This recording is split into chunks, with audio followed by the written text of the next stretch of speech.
Concours de saut d'obstacles, portée de valises improvisées. Depuis 6 jours, ils passent le temps entre leur chambre et le couloir du 4e étage de l'hôtel en essayant de garder leur humour et un peu de leur forme aussi. Encore 10 jours de confinement à tenir, à peu près la seule certitude qu'ils ont. Les informations, on les reçoit au compte-gouttes, elles ne s'avèrent pas toujours exactes.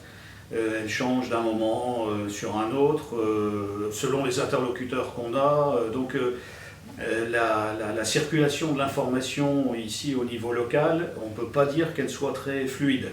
L'équipe Cofidis loge au même étage que 6 personnes testées positives au coronavirus. Eux sont tous négatifs, mais les consignes sont strictes. Interdiction de sortie, plus d'accès à la salle de sport, des repas déposés au pied de leur chambre.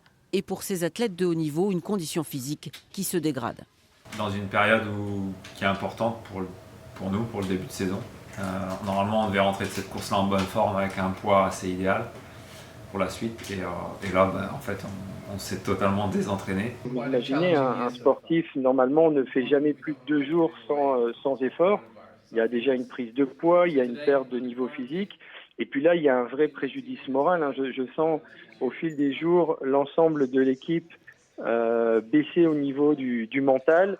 Donc on va essayer de gérer cette longue période. Cet après-midi, les coureurs ont eu le droit de retrouver leur vélo dans les chambres après 6 jours sans aucun entraînement.